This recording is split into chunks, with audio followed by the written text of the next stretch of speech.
Salam alaikum, Azul Fillaoun, bonsoir. Cela ne fait plus de doute.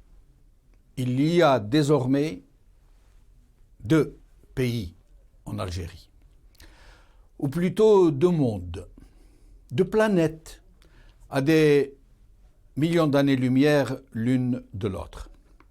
Officiellement, il y a la nouvelle Algérie. Certaines mauvaises langues vous diraient la virtuelle Algérie, là où tout va bien dans le meilleur des mondes. Dans cette puissance régionale, dont le monde entier reconnaît la force de frappe, nous a martelé Tebboune, Slemtou. Une Algérie que nous envient nos ennemis, qui dispose du meilleur secteur de la santé d'Afrique et du Maghreb, dixit le même Tebboune, dont le matériel médical est l'un des meilleurs du monde et que même l'Europe et les États-Unis ne rêvent pas d'en disposer. Rappelez-vous cet ancien ministre de la Santé. Ou alors une Algérie qui a réalisé pour 25 milliards de dollars de produits agricoles, redixit Tebboune. Une nouvelle Algérie qui a vaincu la pandémie de la Covid, qui vient de réaliser 6% de croissance, nous jure le Premier ministre, qui précise que même les pays les plus développés n'ont pas réussi un tel prodige. Et encore mieux, le même Premier ministre, qui se trouve être en même temps ministre des Finances, n'est-ce pas? Parce que nous chuchotons à l'oreille, il est surdoué, irremplaçable et particulièrement talentueux. Tellement talentueux qu'il a découvert le génie de Tebboune, dont il nous a dit que celui-ci, Tebboune bien sûr, a à son actif les meilleures réalisations jamais constatées en Algérie depuis son indépendance. Rien que ça. Mais s'il n'y avait que cela, et vous ne pouvez même pas imaginer. Il faut être vraiment ingrat pour ne pas vouloir élever une statue au président de la République algérienne démocratique et populaire, ministre de la Défense nationale, chef suprême des forces armées. C'est comme ça qu'il faut l'appeler. Attention, puisque c'est son titre consacré constitutionnellement. Oui, il faut être particulièrement ingrat pour ne pas exprimer sa gratitude à ce grand à ce grand leader. Un homme sorti tout droit de la future histoire de l'Algérie, de la nouvelle Algérie. Et ce sont toutes les boîtes de résonance de la nouvelle Algérie qui font chorus le sacro-saint journal télévisé de l'ENTV, le non moins satané El Moujahid, l'APS, les télés serviles, tous les titres de la presse qui bouffent, des déclarations du chef d'état-major des forces armées, de l'ANP digne héritière de l'ALN, du président Tebboune, de celle de son Premier ministre, des autres ministres et de tous les partis politiques maison qui nous disent être dans l'opposition assis et autres relais du genre. Ils nous disent tous que tout va bien dans le meilleur du monde, dans l'Algérie nouvelle. Alors, que se passe-t-il donc dans ce pays, dans ce monde idéal, dans la nouvelle Algérie, dans la puissance régionale, dans la force de frappe? Que s'y passe-t-il donc? Eh bien, c'est très simple. Tout va très bien, Madame la Marquise. Et encore mieux, et même de mieux en mieux, et même mieux que jamais. Depuis, nous répétons que le président Tebboune est aux commandes du pays. Nous verrons tout à l'heure quelques-unes de ses déclarations, plutôt de ses professions de foi sur la nouvelle Algérie. Mais il y a malheureusement des troubles faits. L'autre planète, l'autre Algérie, que d'aucuns, des médisants bien sûr, des Tayabat al-Hammam et des agents de la main étrangère, appellent la vraie Algérie. L'Algérie amère, l'Algérie trouble faite pour les autres, celle qui ne fait pas honneur aux officiels, qui n'est pas dorée sur tranche, où il ne fait pas bon vivre, et même où vivre devient de plus en plus pénible. Cette Algérie qui fait honte à nos flamboyants dealers, à nos flamboyants leaders. Cette Algérie d'arrière-cour qui les fait rougir à l'international. Celle sur laquelle il ne demanderait pas mieux que de lui faire porter un niqab pour que plus personne ne puisse voir ses blessures, ses plaies purulentes, ces millions de chômeurs. Cette Algérie qui leur fait honte.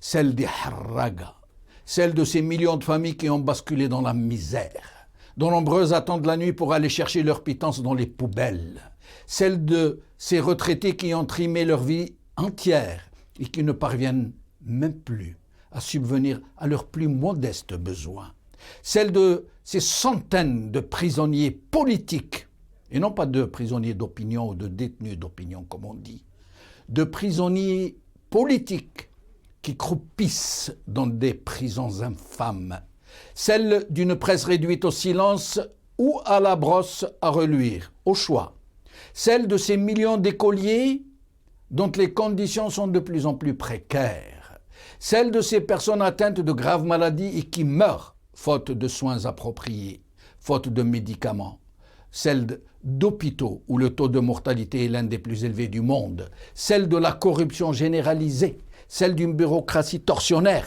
celle de toutes les villes qui ont été livrées à l'anarchie urbanistique, celle de la saleté qui envahit les rues de tout le pays, celle des pénuries d'eau, celle des inondations, celle d'une école sinistrée, celle d'une université qui n'a d'université que le nom, celle des produits de consommation courante qui sont devenus inaccessibles pour la quasi-totalité des Algériens, celle des liquidités indisponibles dans les banques, celle des millions de personnes en situation de handicap qui sont livrées à eux-mêmes, d'orphelins, de chômeurs, de malades qui n'ont même pas accès à la sécurité sociale, celle des mahgourin, celle de la corruption de la justice, celle de la corruption de la police, de la gendarmerie, de l'administration, celle des rues squattées par les parkingers, des plages colonisées par les plagistes, celle des trottoirs qui n'existent plus, celle...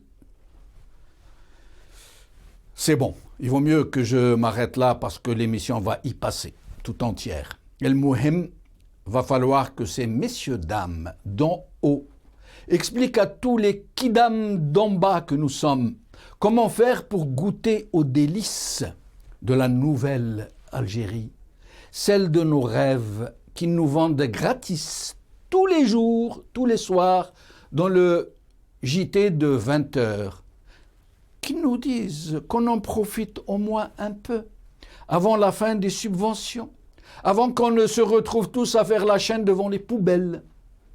Mais suis-je bête? Je voulais dire, avant qu'il n'y ait plus personne à jeter quoi que ce soit dans les poubelles.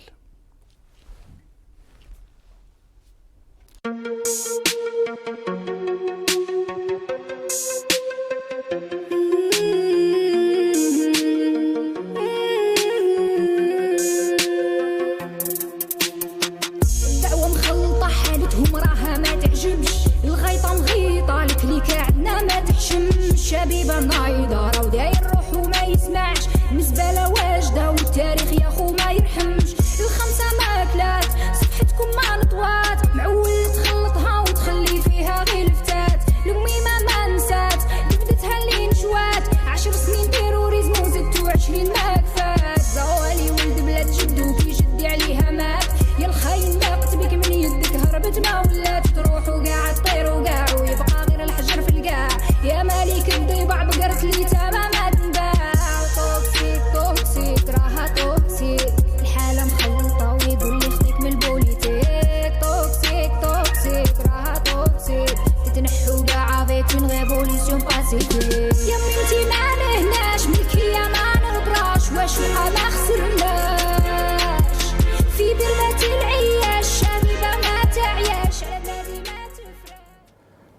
La nouvelle Algérie et la vraie Algérie.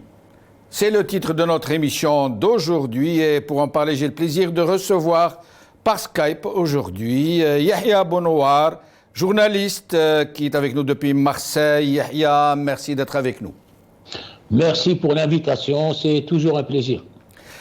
Alors, Adel Jabbar, analyste politique qui est avec nous depuis le lointain Canada. Adel Jabbar, merci d'être avec nous. Allah Islam Jamal, merci beaucoup pour l'invitation. C'est toujours un plaisir d'être là. Je passe le bonjour à vos invités sur le plateau et puis à notre peuple en Algérie, à l'étranger, avec une pensée profonde pour nos prisonniers politiques injustement incarcérés par la dictature. Merci. Anis El-Qama, analyste politique qui est avec nous depuis Paris. Anis, merci d'être avec nous. Merci pour l'invitation, c'est un plaisir d'être parmi vous. Je profite pour saluer tous les spectateurs, ainsi que mes camarades qui sont sur ce plateau virtuel et puis tout le peuple algérien qui nous regarde. Alors, nous allons commencer par voir, à chaque fois, nous allons passer une petite vidéo, vous allez voir ces gens, ce qu'ils disent, ce qu'ils promettent, ce qu'ils nous disent sur l'Algérie nouvelle.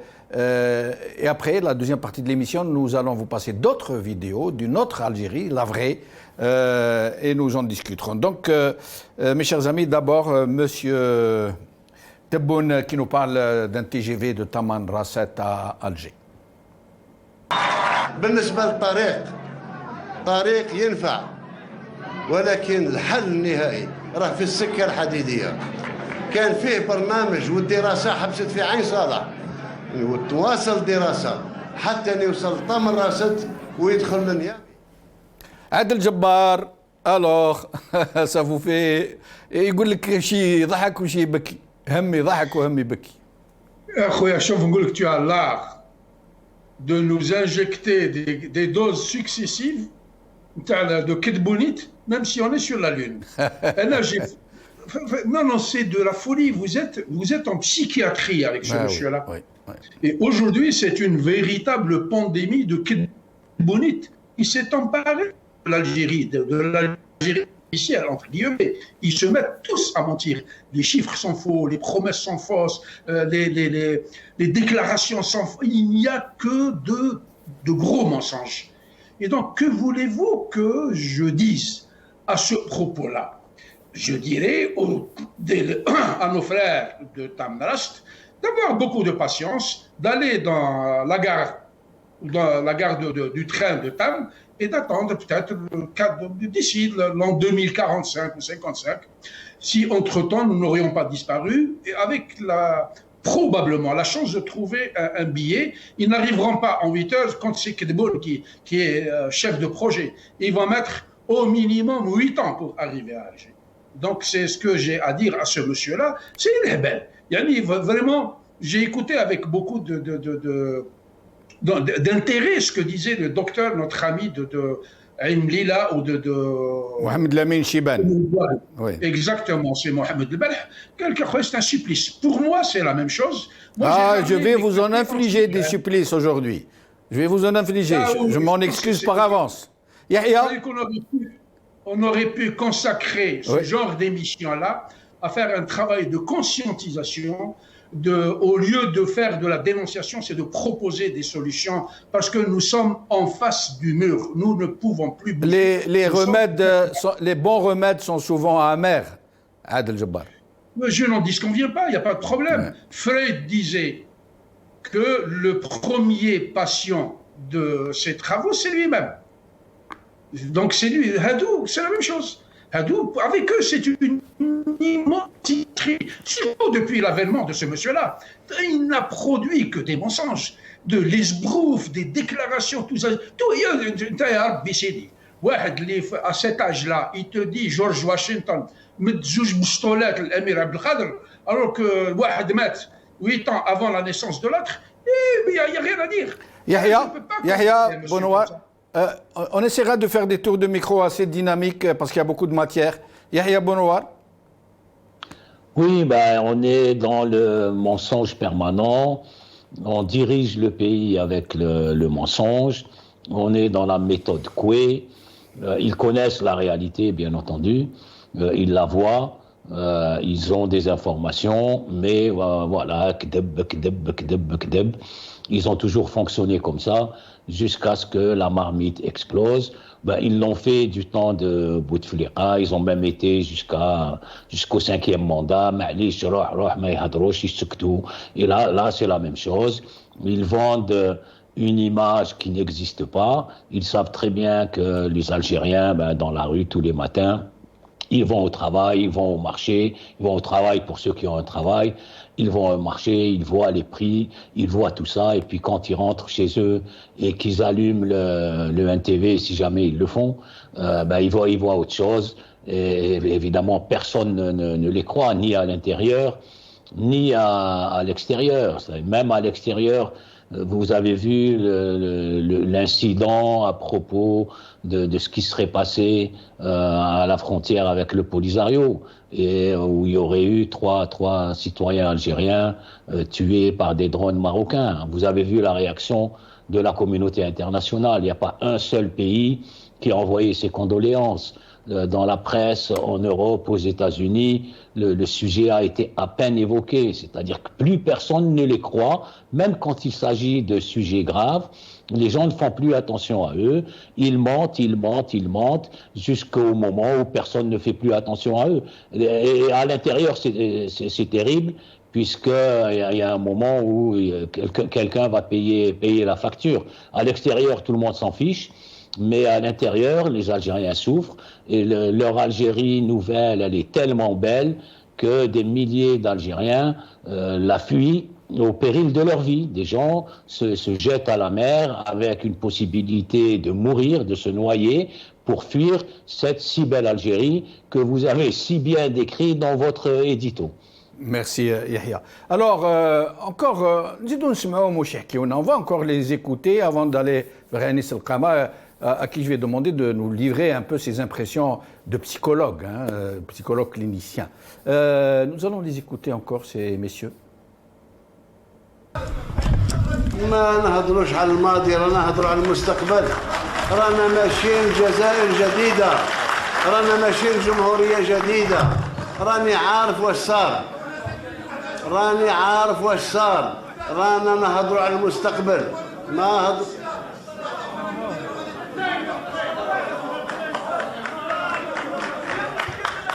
رانا نهضروا على المستقبل، ماناش نهضر على الماضي. الماضي انا وصفتكم، قلت لكم خرجنا من كوبا. انا راني عارف باللي خرجنا من كوبا.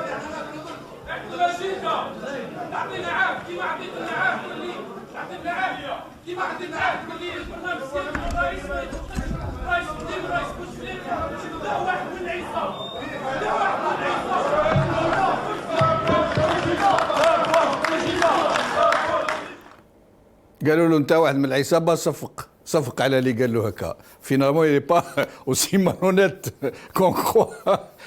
Anis El-Qama, c'est quoi? Il nous montre pour nous enfumer, pour enfumer les opinions publiques internationales, pour nous conditionner, nous droguer. C'est destiné à quoi?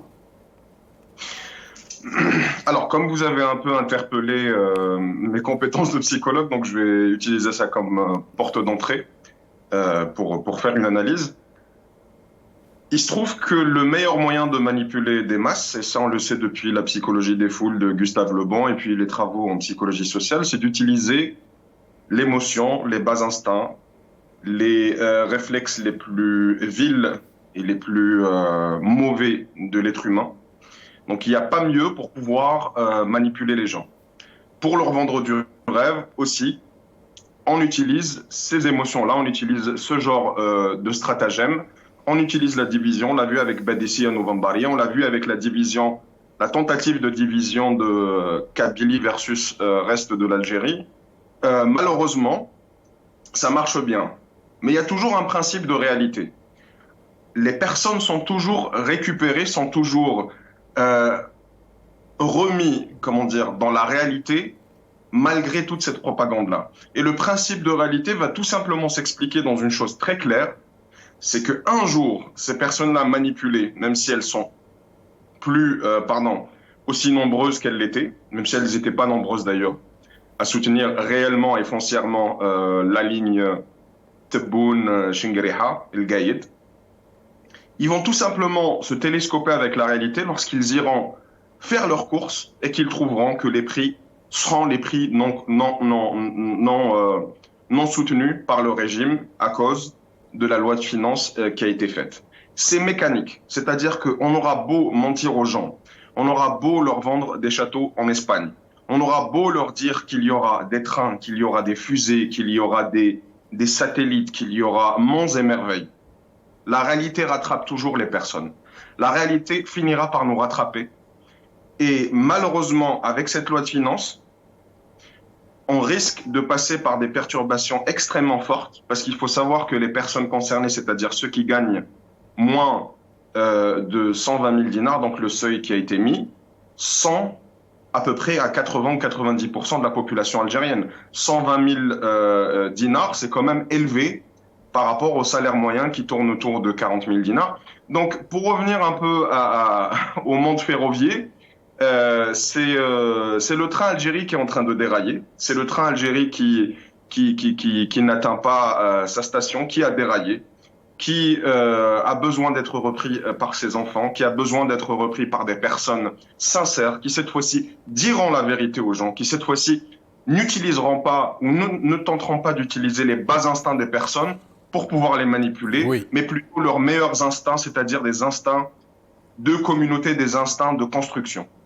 Alors, je vous demanderai à tous les trois de faire des tours de micro un peu dynamiques pour que nous puissions un peu accélérer les choses. Et nous allons encore écouter ces messieurs. نقولها بصفة رسمية ونكرر باسكو أنا في سنة نقول فيها نفس الكلام. أقسم بالله العلي العظيم أن برنامج فخامة الرئيس ما يتوقف مهما كانت الظروف. السكنات تتبنى، الشيء اللي مبرمج يتبنى ونبرمجوا سكنات أخرى. هذا ما كان. اللي عجبه الحال عجبه. المواطن إن شاء الله يدير لك سمه. اللي باغي يشوف هذه البلاد تتحرق ولا باغي يدخل المرادية على قصر على ظهر دبابة نتاع لوطو يستنوا مازال الحال. عادل جبار. اللي يدخل القصر المرادية على ظهر الدبابة نتاع القايد صالح c'est lui, il y a personne d'autre. Quand il jure que le programme de l'ex-président Bouteflika ne s'arrête pas, c'est vrai qu'il ne s'arrête pas.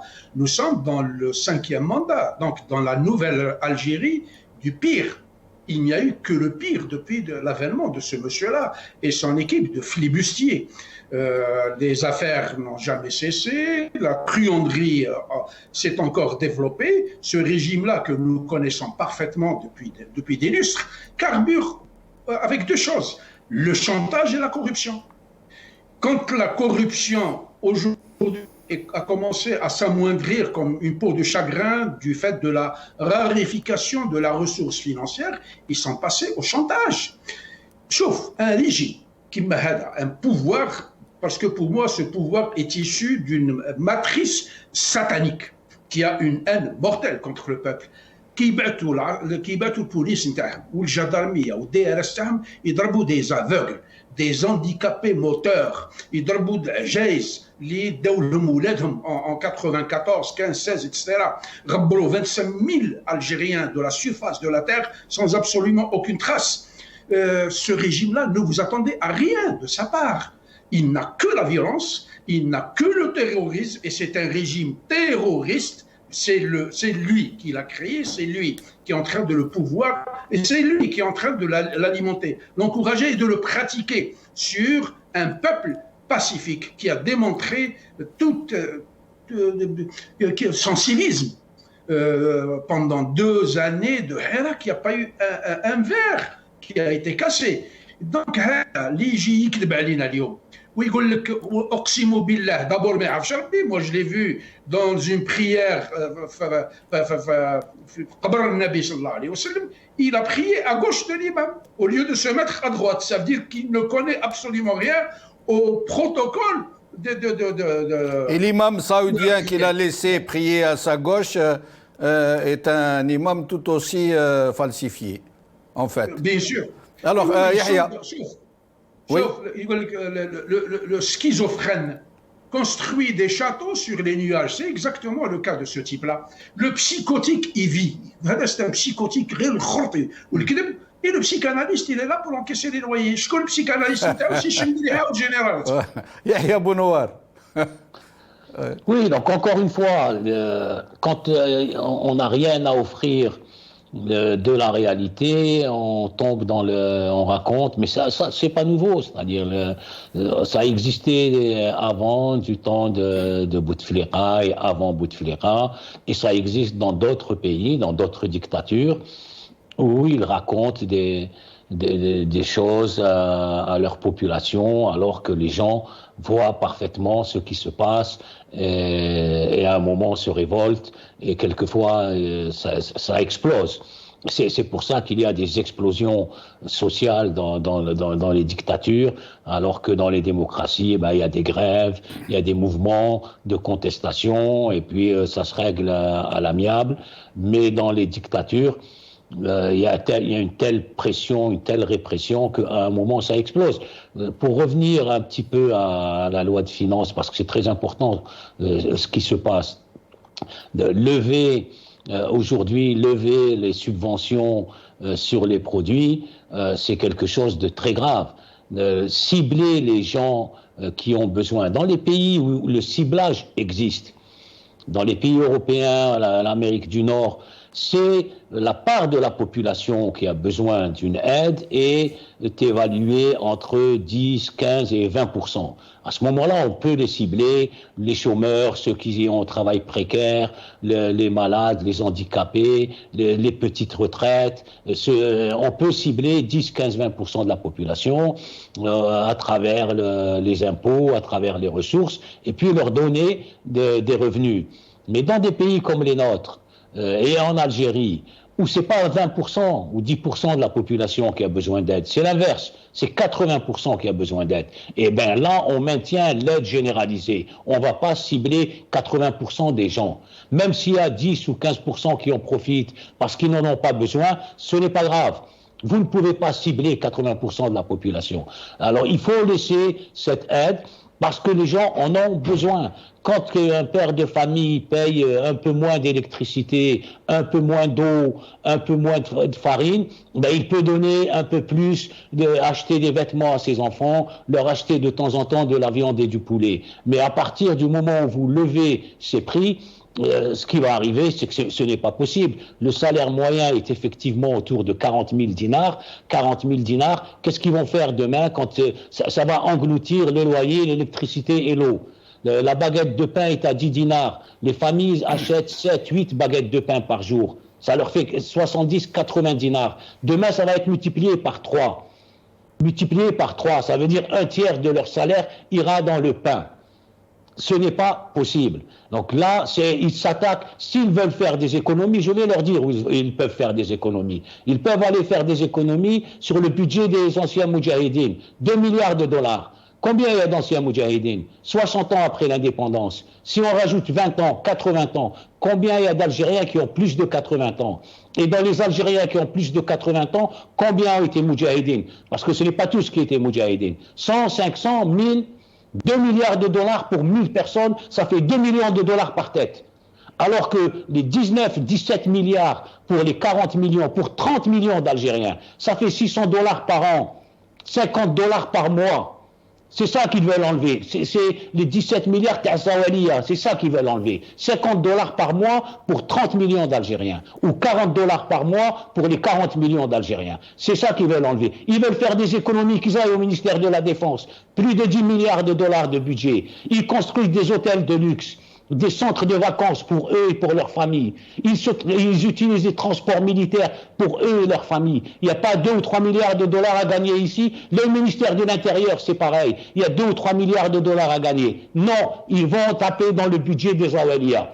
Ça, il faut que les gens se révoltent. Ce n'est pas acceptable. On n'est pas un pays développé qui peut se permettre un ciblage des aides. Quand on sera arrivé à 10 ou 15% seulement de la population qui a besoin d'aide, on ciblera. Quand on a 80% de la population qui a besoin d'aide, on ne cible pas. On donne une aide généralisée. Oui. C'est une politique contre Zawalia et contre les pauvres. Il faut la dénoncer et il faut que les gens se révoltent. Celui qui n'a pas de quoi nourrir ses enfants a l'obligation de se révolter.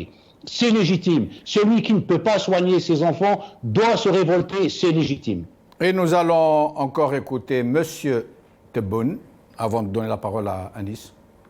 بلادها يأمنوا بالقدرات تاع الغير هما دايرين روحهم ما الجزائر قوة ضاربة العالم كله معترف بالجزائر إلا بعض الجزائريين تلقاهم نهار كامل هما يقزموا في البلاد نهار كامل هما ينتقدوا نهار معليش الانتقاد بلاه الانتقاد البناء يخليك يعني تفوت المراحل الأخرى.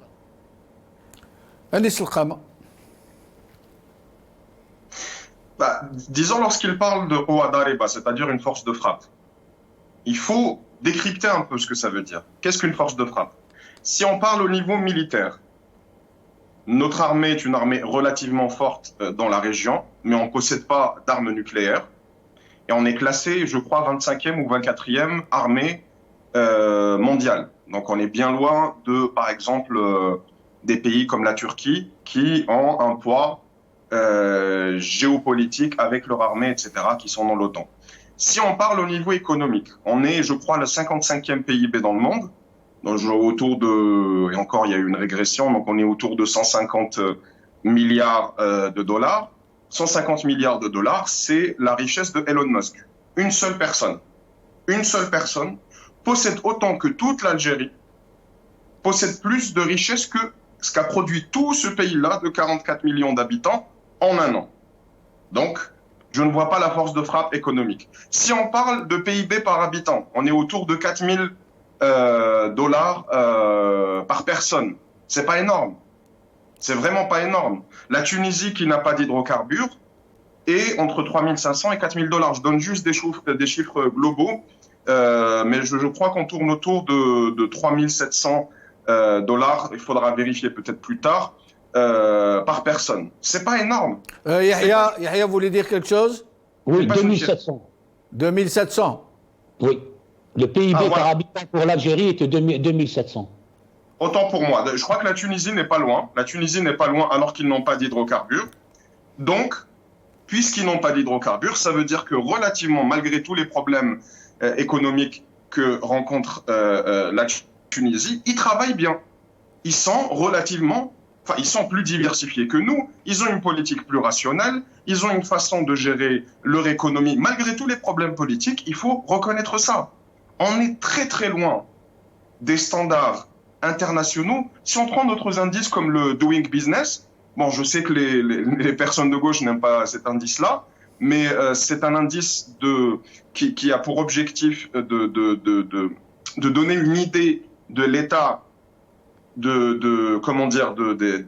des affaires en Algérie, c'est-à-dire est-ce que c'est un pays dans lequel il fait bon investir? On fait partie des derniers au monde. C'est-à-dire en Afrique, on est avec l'Érythrée, on est avec des régimes totalitaires. C'est-à-dire sur le volet économique, disons d'investissement entre guillemets, un peu plus libéral, on est très mal classé par rapport à la Tunisie et le Maroc qui essayent d'assainir le climat des affaires, qui essayent d'avoir des dispositifs juridiques qui simplifient les choses, qui poussent les personnes, que ce soit des locaux ou des gens de l'étranger, à investir, à faire développer une entreprise, à créer des richesses.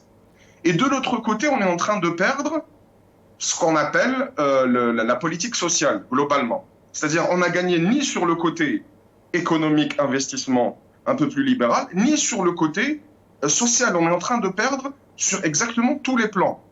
Et pour juste revenir sur le point précis de la levée des subventions, c'est pour aller au FMI, c'est pour montrer, entre guillemets, patte blanche et dire qu'ils sont en train de faire des réformes. Et c'est clair qu'ils y ont été forcés, qu'on leur a forcé la main pour qu'ils le fassent le plus rapidement possible. Et c'est catastrophique parce que cette levée des subventions sur les produits, il y a des think tanks, il y a des personnes dans les milieux politiques et économiques qui en parlent depuis des années, ça aurait pu être amorcé de manière beaucoup plus progressive. C'est-à-dire que moi, je ne m'oppose pas par principe à ce genre de politique. On peut assainir les choses, mais à condition, comme le disait notre ami Benoît aussi de faire des économies dans d'autres secteurs. C'est-à-dire, c'est pas le peuple qui doit tout régler, c'est pas ces subventions-là publiques qui doivent tout régler, mais cette levée des aides progressives ou cette levée des subventions pouvait se faire de manière progressive pour pouvoir créer une administration. Il faut rappeler qu'ici en France, par exemple, il y a la CAF, la Caisse des allocations familiales. C'est des dizaines de milliers de personnes, ou des milliers en tout cas de personnes qui sont embauchées dans cette structure. C'est une machine à gaz. C'est des personnes qui sont formées dans la fonction publique. C'est des personnes qui sont formées pour récupérer les impôts des gens, pour les cibler. Ça ne s'improvise pas en une année. Ça ne s'improvise pas en 3 mois. Donc ce qui va se passer, c'est qu'ils vont lever les subventions sans avoir amorcé des aides. Et ça, c'est criminel. Restez avec nous. Les personnes n'auront plus de quoi manger. Alors, Adel Jabbar, d'abord, écoutons le général de corps d'armée, chef d'état-major de l'ANP, M. Saïd Chenguereha. لأن الجزائر هي أقوى دولة في المنطقة، أقوى دولة برئاستها، بحكومتها، بالمؤسسات نتاعها كلها، وبالجيش الوطني الشعبي نتاعها اللي برز. عادل جبار. والله نقول لك حاجه غير يعني كون جاسيست à ce genre de c'est نمرض. أنا jamais شتنها عندي لهنا الأمريكان c'est la première puissance militaire au monde. Le budget de l'armée US est de 700 milliards. Le budget de la recherche et développement est de 458 milliards de dollars. Vous savez que dans ce pays-là, qui est géré par des gnous, la recherche scientifique ou la recherche et développement en Algérie a un budget de 42 millions de dollars, dont 39 millions sont consacrés au salaire. C'est pourquoi nos chercheurs cherchent et ne trouvent jamais rien. Il y aurait, semble-t-il, plus de 800 thèses qui sont en attente de validation et de soutenance depuis une dizaine d'années.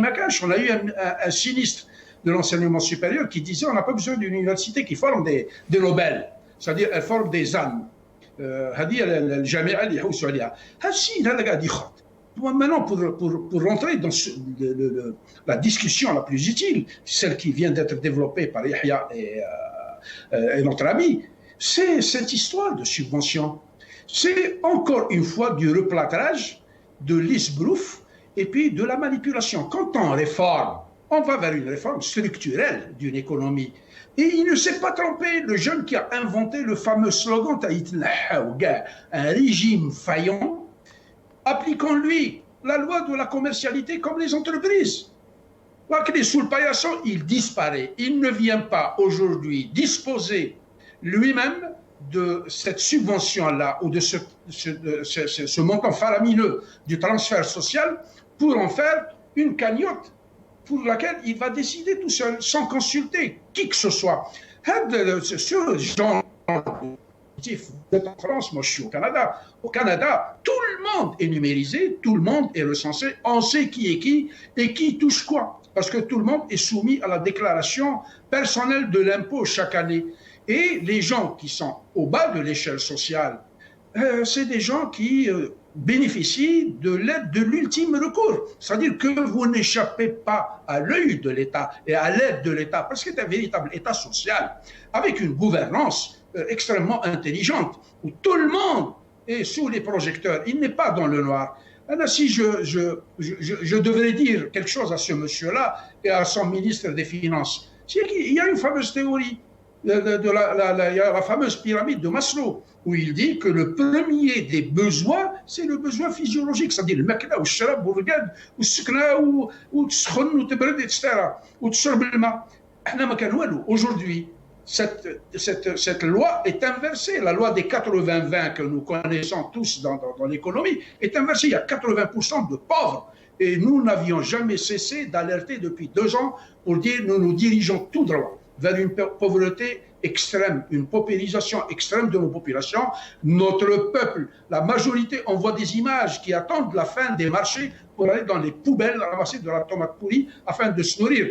Maintenant, s'ils veulent enlever Moi, je suis contre les subventions sociales, mais je suis pour une équité salariale. Ne donnez pas 2 sous à un Algérien par jour pour acheter un demi-poulet. Donnez-lui de quoi acheter 20 poulets par jour. Donnez-lui de quoi acheter 15 moutons par mois, pas un mouton une fois par année. C'est ça l'équité. Maintenant, en termes de niche où on peut aller ramasser de l'argent, il y en a plein. Yahya avait soulevé tout à l'heure le problème de l'armée, du budget de l'armée. Quand on te dit Qouwa Dariba bêche, mais tu ne produis absolument rien, tu ne fabriques rien, tu ne fais que dépenser de l'argent et te mettre des commissions dans la poche. L'année dernière, on parlait des Sukhoi qui ont été achetés. On ne sait pas qui a encaissé les commissions. Moi, c'est la seule question qui va encaisser les commissions. Il serait 30, 40 généraux décideurs qui se mettent du pognon dans la poche.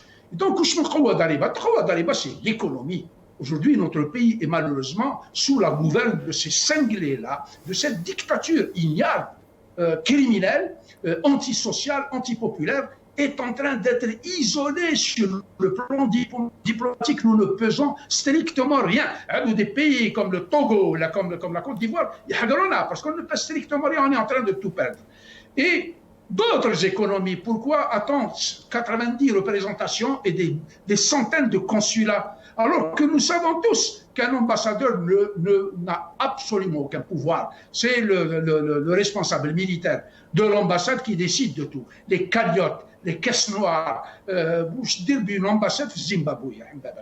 واش عندنا علاقات مع الزيمبابوي ولا مع لا ناميبي ولا مع ليزوتو ما عندنا حتى علاقه معهم.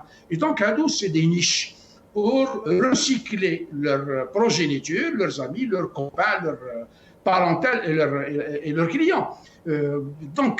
Et là, on s'attaque à la frange la plus, comment dirais-je, la plus fragile de la société. On touche à l'estomac national. C'est-à-dire qu'aujourd'hui, on va exercer un contrôle de ces populations par la faim. Donc le contrôle social se fera par la faim, par la misère, par la pauvreté, où ils veulent nous conduire à un véritable séisme, parce que les gens ne s'arrêteront pas. Quand ils auront faim, moi je suis en contact avec des Algériens qui me jurent de ne pas avoir 2 sous pour acheter du lait. Vous savez que le lait demain, avec la disparition des subventions sociales, c'est ça, hein, des subventions, le lait va connaître la vérité des prix. Le sachet de lait coûtera 100 dinars. La baguette de pain coûtera 100 dinars. Le kilo de l'ham, il va coûter 3000 dinars. L'immense majorité des Algériens, ceux qui ont la chance d'avoir un revenu aujourd'hui, ils seraient à peu près 60% à toucher moins de 30 000 dinars par mois. C'est quoi 30 000 dinars? Rien. Absolument rien. Et restez avec nous, Adel Jabbar. Je précise juste, quand vous dites, par exemple, le kilo de viande va passer à 3 000 dinars, peut-être que certains de nos téléspectateurs ne vont pas comprendre, puisque ce n'est pas un produit soutenu, subventionné, mais en fait, les intrants qui sont dans la viande sont soutenus. Par exemple, l'aliment du bétail, le transport, le carburant. Oui, on ne produit. Je vais juste donner 2 chiffres et je m'arrêterai là. Vous savez qu'aujourd'hui, en termes de consommation de produits carnés, c'est-à-dire de viande rouge, nous sommes parmi les derniers. Touansa, ils ont 26 kilos de viande par année, viande rouge. Les Marocains consomment 28 kilos. Les Sénégalais sont loin avant nous. En termes de produits de la mer, nous sommes les derniers de la planète avec 3,4 kilos. Ce chiffre-là n'a pas changé depuis 40 ans. Alors que les Japonais, les Espagnols, les Sénégalais, bon, c'est vraiment un pays halieutique. La Mauritanie aussi, c'est des gens qui caracolent autour de 20-25 kilos. Et là, c'est la malnutrition qui est en train de s'installer dans notre pays, malheureusement. Et restez avec nous, Adel Jabbar, Yahya, mais avant, Monsieur Tebboune encore. لاجونس هذه انا قلت ونزيد نكرر ونأكد ان النظام المنظومه الصحيه نتاعنا احسن منظومه في المغرب العربي وفي افريقيا، حب من حب وكره من كره. وكانت وليده رؤيه نتاع حمايه المواطن، الطب المجاني مثل ما كان الطب مجانيه التعليم مثل كذا، كانت ماشيه استثمارات بآلاف الملايير. ما عندناش قرية اليوم اللي ما فيهاش يصال دو سوان. يحيى بونوار. Oui, quand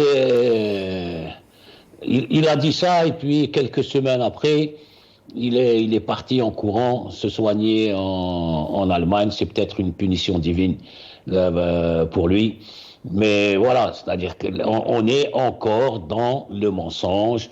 Il dit ça, et après, on a vu, ils ont mis en prison des jeunes qui filmaient l'état des hôpitaux en Algérie, Qouwa Dariba, et puis les gens qui se bousculent pour acheter de la pomme de terre.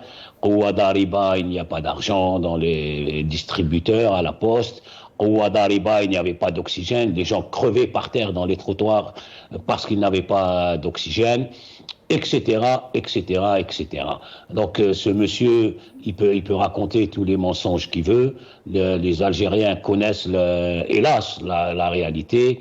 Elle n'est pas belle. Les familles aujourd'hui, moi je vous dis, ça fait pas plaisir de le dire, mais je connais des parents qui sont prêts à payer de leur propre argent la harga à leurs enfants. C'est-à-dire ils prennent le risque que leur enfant se noie en mer, mais ils veulent pas qu'il reste dans ce pays, ils veulent qu'il s'en aille parce qu'ils voient pas d'espoir et d'avenir pour leurs enfants dans ce pays, alors que c'est possible.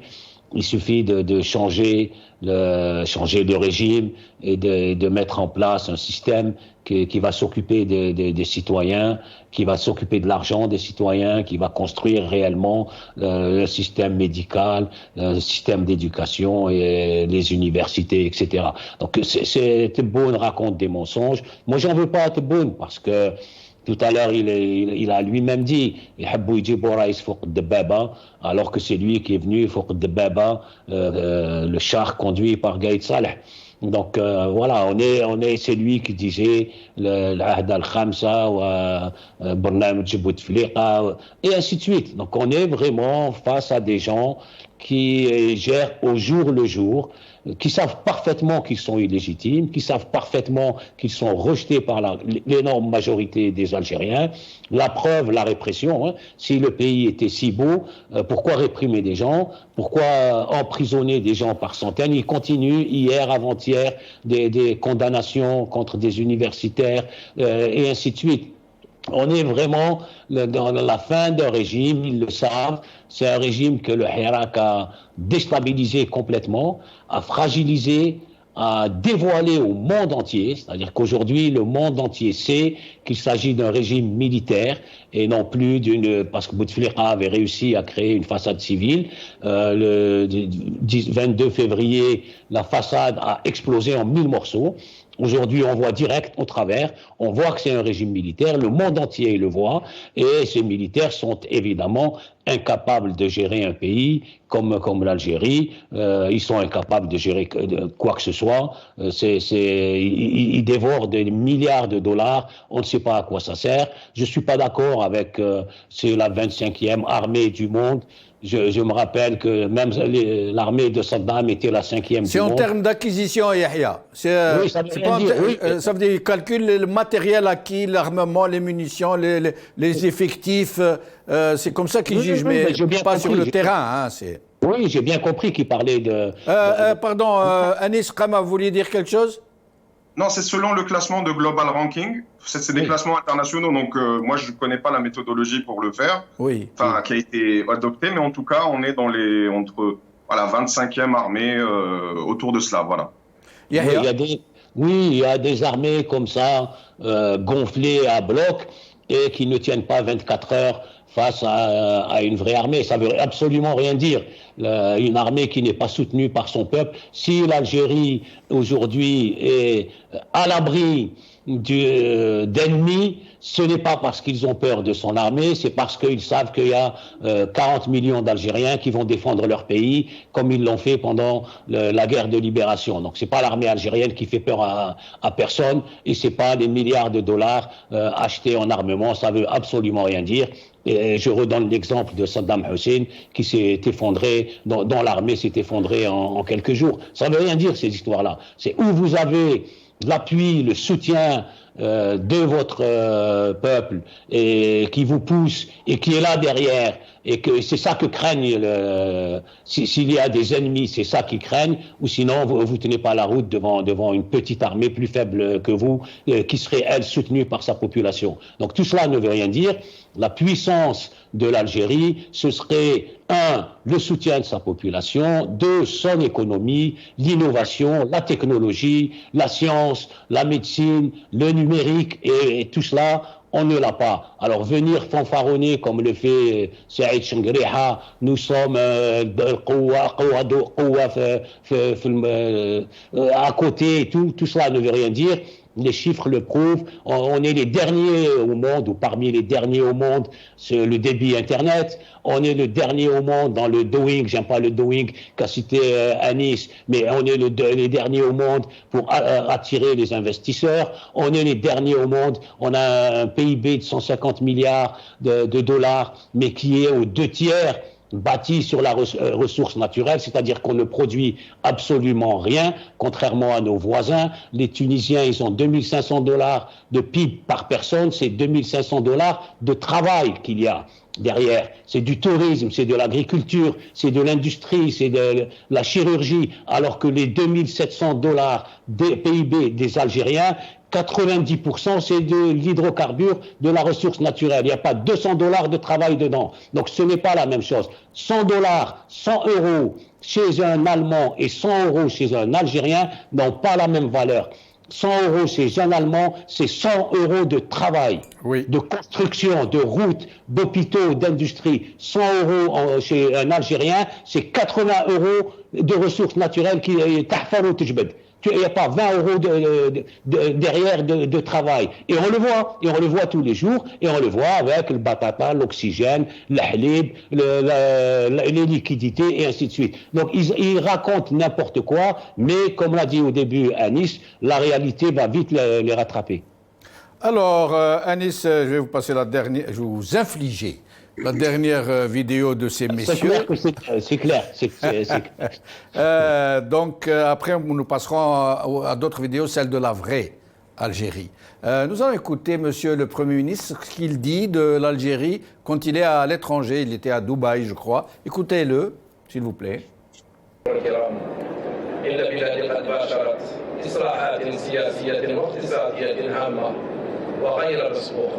بقيادة رئيس الجمهورية السيد عبد المجيد تبون واضعة نصب أعينها استغلال مواردها المادية والبشرية من أجل ترقية الاستثمار وتنمية الاقتصاد والنهوض بجميع القطاعات.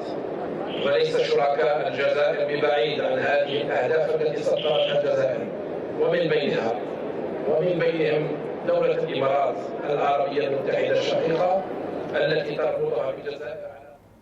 Alors, Anis, des réalisations sans précédent, Ghair Sabiqa, sous le patronage, le commandement de M. Tebboune, bien sûr. C'est des réalisations, c'est le village Potemkin.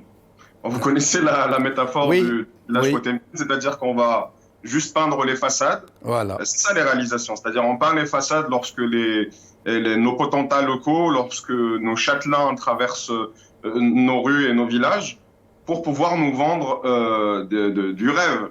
Et c'était le cas aussi dans certains pays du RSS, d'où l'expression village Potemkin. Enfin, en réalité, c'était avant. Bien avant, oui. Tsar. Du temps du Tsar, oui.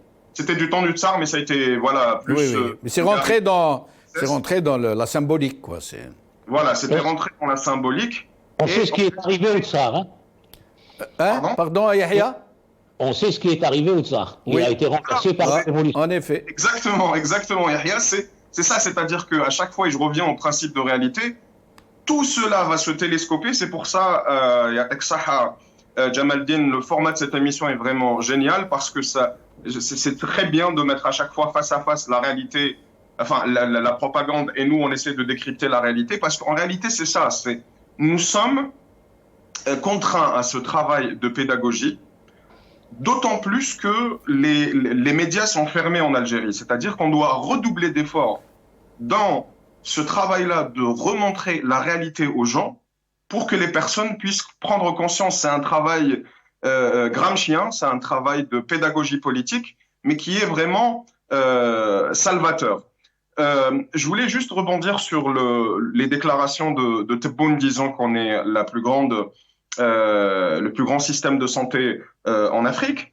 En réalité, quand je suis venu sur votre plateau une semaine après, ou je crois quelques jours après, j'ai cité une étude qui a été faite par l'ONU dans les années 90, donc elle n'était pas vraiment d'actualité, où je disais que l'Algérie était 6e. L'étude était juste, mais ça dépendait des années 90, c'était en 95, je crois. Là, j'ai sous les yeux une étude beaucoup plus récente de Bloomberg 2019, Healthiest Country Index. C'est-à-dire, vous pouvez tous chercher chez vous. On fera à chaque fois comme ça, on donnera des éléments. Ça s'appelle Bloomberg 2019, Healthiest Country Index. Et l'Algérie est classée 4e en Afrique. Elle est classée après l'Afrique du Sud, là j'ai l'étude sous les yeux, la Tunisie et le Nigeria. Alors qu'on était classé 6e. Bon, on va me dire qu'on s'est amélioré, mais on est loin d'être premier. On est très loin d'être premier. C'est vrai que la couverture relative de polycliniques, de certaines polycliniques en Algérie est importante et qu'on en trouve effectivement dans certains villages même reculés, mais allez rentrer dans les polycliniques en Algérie. Je ne sais pas si vous avez eu l'occasion d'avoir cette expérience, j'espère pas, mais en tout cas, tout ce qu'on a à vous proposer, c'est du sérum salé, du paracétamol. C'est extrêmement grave, c'est-à-dire que dans certaines régions d'Algérie, pas si loin d'Alger, en Kabylie, à 100-150 km, si vous avez un accident, on vous emmène dans la polyclinique d'à côté, on va vous dire « Allah, je peux rien faire. Si tu veux, je te donne un paracétamol. » Et je t'envoie... Ils ont réglé le problème des hôpitaux et des polycliniques en interdisant de filmer ce qui se passe dedans, avec peine de prison pour ceux qui filment ce qui se passe dedans. Voilà, on casse le thermomètre. Absolument. Merci de l'avoir rappelé. Effectivement. Absolument. On rappelle la personne qui avait filmé à Skikda l'état déplorable de l'hôpital durant la crise de l'oxygène. Ben, on l'a tout de suite attrapé, on l'a tout de suite mis en mandat de dépôt. Et le mandat de dépôt est devenu en Algérie les nouvelles prisons politiques. Parce qu'en réalité, il y a une utilisation extrêmement grave du mandat de dépôt qui est d'ailleurs pas du tout légale, même selon notre constitution qui est elle-même bancale et elle-même liberticide. Mais une chose est dit, c'est que si on revient juste sur ce que je disais, il ne suffit pas de construire du bâti, il ne suffit pas d'avoir des polycliniques ou d'avoir, c'est-à-dire construire un endroit qu'on appelle polyclinique, mais il faut qu'on y fasse de la médecine. Parce que c'est des mouroirs, parce que même les plus grands hôpitaux maintenant, Mustafa Bacha à Alger Centre, c'est un mouroir. Malgré, et là je vais dire une chose, malgré les efforts acharnés que font les médecins, ils travaillent et je tiens à les saluer, ils travaillent dans des conditions extrêmement difficiles. J'ai ma mère qui est anesthésiste réanimatrice, qui connaît bien le milieu médical, j'ai beaucoup de familles dans le milieu médical. Leur métier n'est vraiment pas facile. Et alors là, si on rajoute la couche personne médicale et paramédicale et auxiliaire, qu'il ne faut pas oublier. Voilà, je les salue parce qu'ils font un travail très difficile pendant le Covid. Ça a été très très dur avec les... Et il y a eu beaucoup de victimes, de médecins, de paramédicaux et de personnel de soutien. Encore une fois, ce qui pose problème, ce n'est pas la volonté des gens en réalité, c'est pas leur volonté de faire leur travail. C'est le problème de gestion, c'est le problème des directeurs d'hôpitaux, c'est le problème des ministères de la Santé. Et sur cela, j'ai vraiment beaucoup de choses à vous raconter parce que la prochaine émission peut-être, une prochaine émission peut-être que nous pourrions consacrer. Alors maintenant, nous allons passer à la vraie Algérie, messieurs.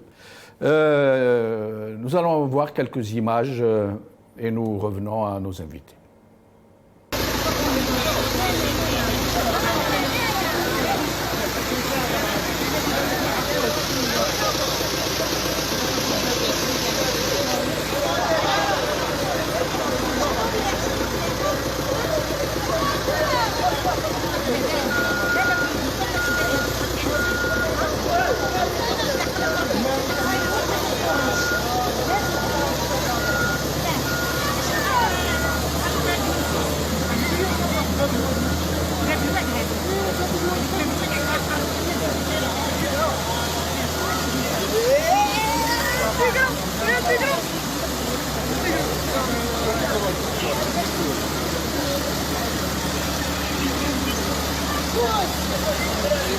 هذه طرشكم بالك دير حسابكم هذه الفاكهه يا صير صير صير صير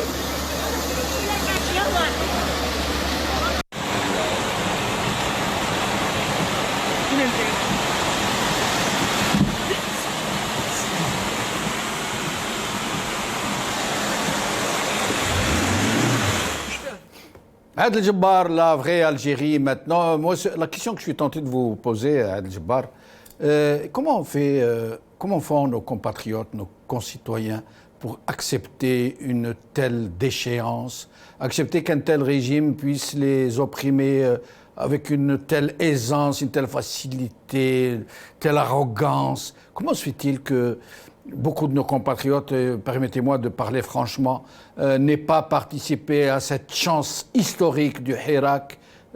Comment est-ce qu'on peut expliquer ça? Il faut se mettre en tête définitivement qu'il s'agit d'une révolution qui a pour but d'être comme une lame de fond qui vient débarrasser l'Algérie de sa gangrène, c'est-à-dire ce régime-là. Adel Jabbar, dans le temps et dans la durée. En fait, donc si on devait fixer un calendrier, il vaut mieux s'arrêter là. Et ce qu'il faut savoir et ce qu'il faut retenir, c'est que ce semblant de soumission rétive du peuple algérien contient en lui-même une énorme colère, une énorme rage qui finira par éclater. Adel Jabbar, je me permets de vous interrompre le temps qu'on règle le problème. Il y a des coupures, peut-être problème de connexion. Je reviens à vous dans un petit moment. Nous allons voir d'autres images et nous passons à Yahya Bonouar en attendant de revenir à Adel Jabbar. أنا نوكل العالم كامل يأكل من الجزائر.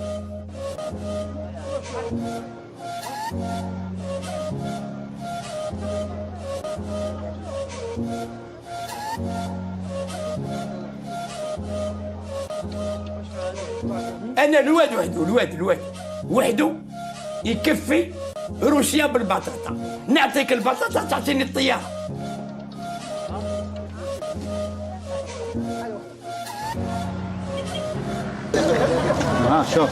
شوف حبيبي شوف قلت لهم الواد وحده بالبطاطا تاع الواد نشري السلاح تاع تونس تاع الروس بكل. كاين اللي راه وزرقاء.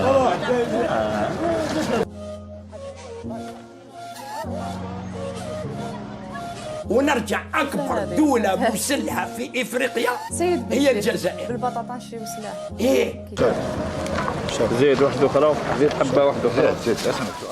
يحيى بونوار، يرحم بابك منين يجيبوا فيهم كيما هذا اللي يشري سلاح بالبطاطا. جيمري سافوار دو اللي سلاح تاع روسيا كامل بالبطاطا تاع الواد برك. D'où ils sortent ces gens-là et qui les ramènent à la télé. Ben Cherif qui était à la tête de parti, je ne me rappelle plus quoi. Oui, bon, les partis fabriqués dans les casernes, ils choisissent évidemment les idiots et les imbéciles parce que les gens qui sont à peu près normaux en termes d'intelligence, ils accepteront pas de raconter des conneries pareilles. Mais bon, ça, passez-moi le terme. Ça commence au sommet de l'État. Vous avez commencé par montrer Tebboune, ensuite Chenguereha, et ensuite ce phénomène-là qui sort. C'est pas le seul. On en a vu d'autres. Et ils pensent que avec des clowns pareils, ils vont convaincre la population et ils vont convaincre les gens. Je pense qu'ils ont déjà eu des réponses assez claires et nettes. Le 12-12-2019 avec le boycott de l'élection, le boycott l'élection du référendum pour la Constitution, ils ont reçu une claque le 1er novembre dernier, 2020. Ensuite la législative et puis là dans quelques jours les élections locales. Les Algériens ne les croient plus, n'ont plus confiance en eux. Et la preuve, c'est que le degré de répression, s'ils étaient aussi à l'aise, ils n'auraient pas besoin d'emprisonner des centaines de personnes, de menacer des milliers qui vivent sous la menace quotidienne de se retrouver en prison pour un post sur Facebook, pour une intervention sur la chaîne Mararibiya, pour un écrit quelque part. il risque la prison. Donc voilà, on est vraiment, le niveau est très très très bas.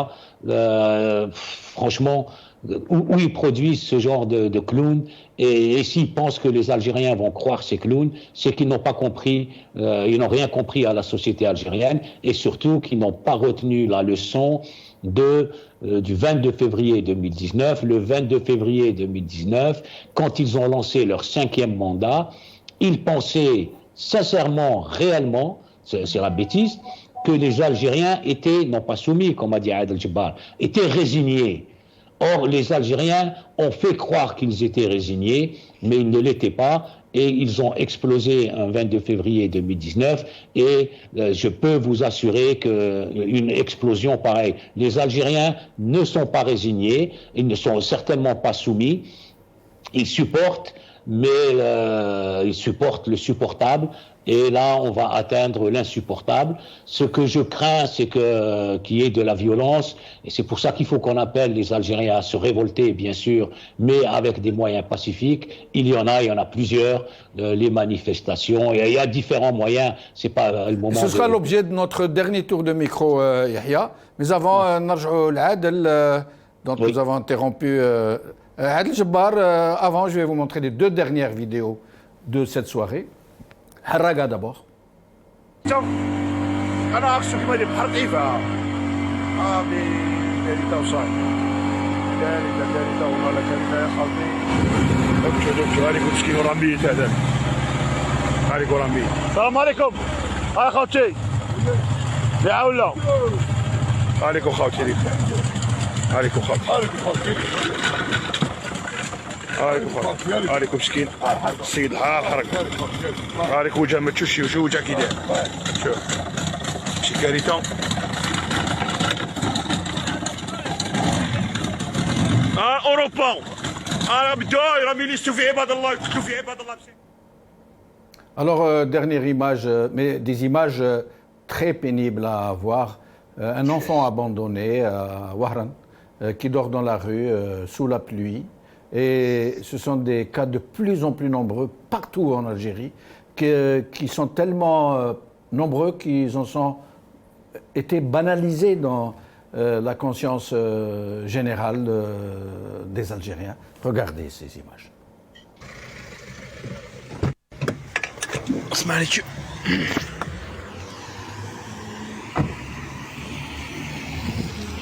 السلام عليكم. ما رناش بعاد على الكارتي تاع سيتي جمال. هذه الظاهره تاع الاطفال، شوف تتسول، شوف السيد وراه راقد. هذا طفل صغير. السلام عليكم. واش علاش راك راقد هنا؟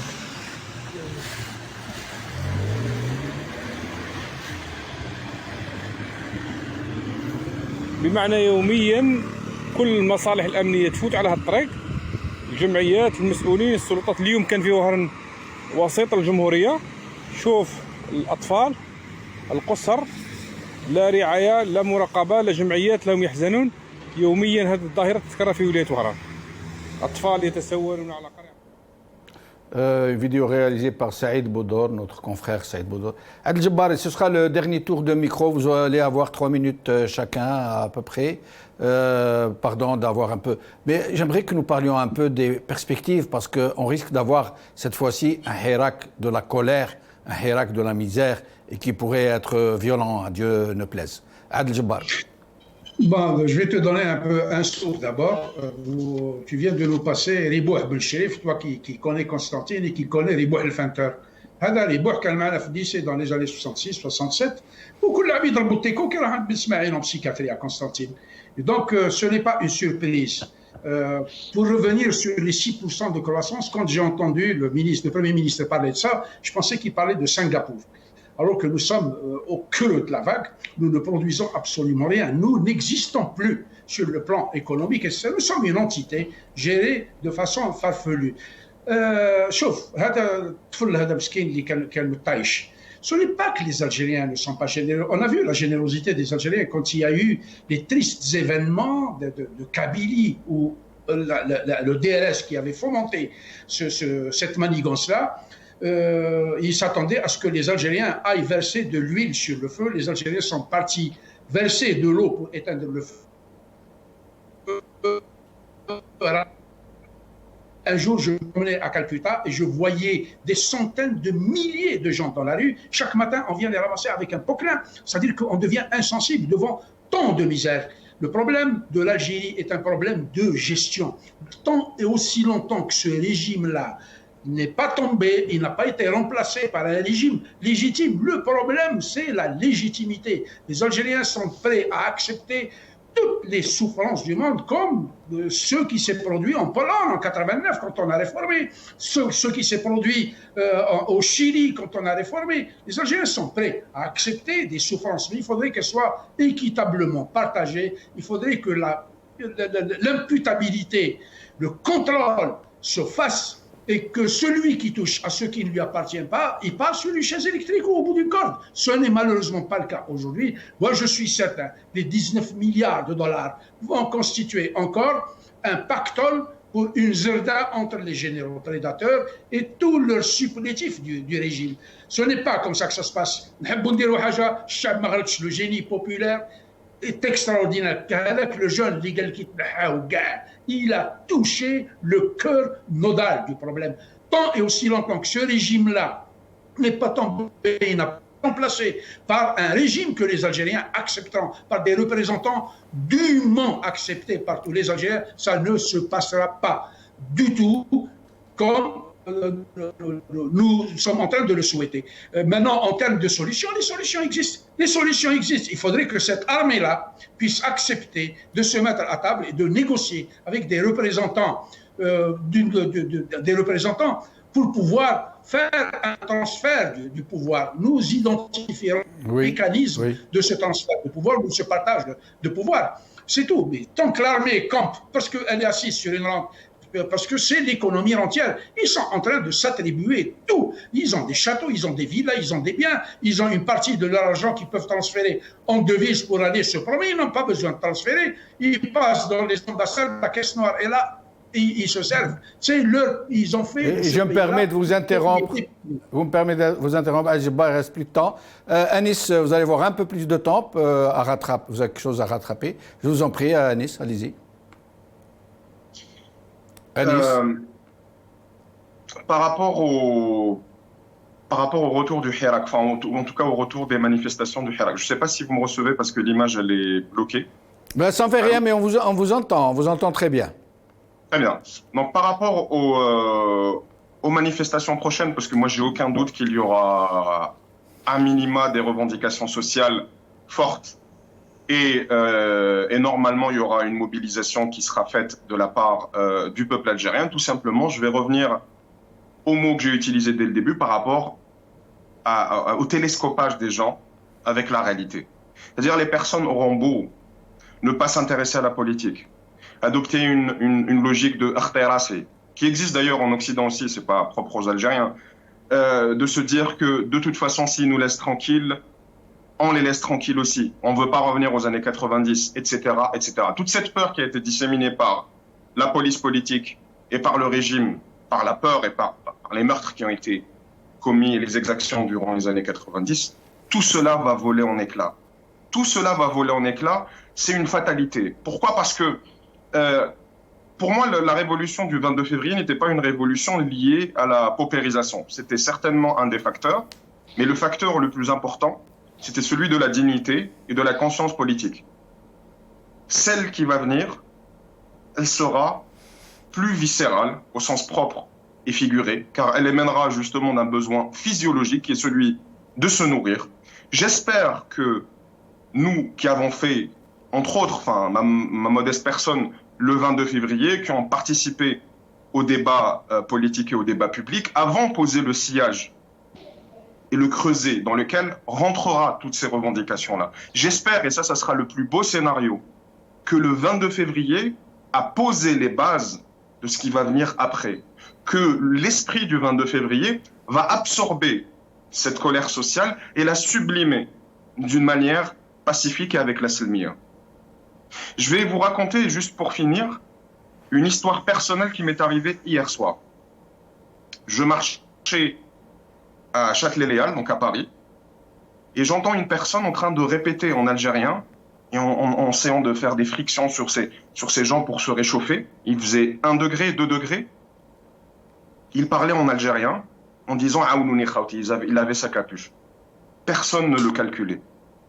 Ma déontologie professionnelle et en même temps peut-être mon communautarisme. J'avoue que j'ai cette sensibilité. Là, il a parlé en algérien. Je ne peux pas passer devant un Algérien qui est en train de souffrir. Je me mets à côté de lui et je parle. Un harraga de 23-24 ans, atteint de problèmes psychologiques, tout seul à Paris, dans un froid de 1-2 degrés. J'ai essayé de l'aider comme j'ai pu. Je lui ai parlé, j'ai essayé d'accompagner un peu cette souffrance. J'ai essayé de lui dire, ne t'inquiète pas, on est là. J'ai senti que ça lui a fait plaisir qu'une personne déjà lui parle et que Walid Bladou lui parle. J'ai appelé le 15, j'ai essayé de lui trouver un endroit où dormir. C'est pas pour me jeter des fleurs, blamzité. Mais ce n'est pas à nous de faire ça. Il devrait être chez lui. Ça devrait être les hôpitaux psychiatriques algériens qui le prennent en charge. Il ne devrait pas être là en train d'essayer de trouver où se trouvent 4 chemins pour aller vendre des cigarettes. Merci. C'est pas à moi, c'est pas à notre communauté à l'étranger de le faire. Merci. C'est un régime criminel et assassin qui est en train de détruire une génération et c'est pour cela que nous continuerons le combat. Merci Anis. Et je rappelle que le ministère des Affaires étrangères a mis un feu vert à la disposition des Algériens de la diaspora. Oui, mais on sait très bien comment ça va se passer. Ils ne vous répondent même pas. Yahya Bounoir, vous allez avoir le mot de la fin.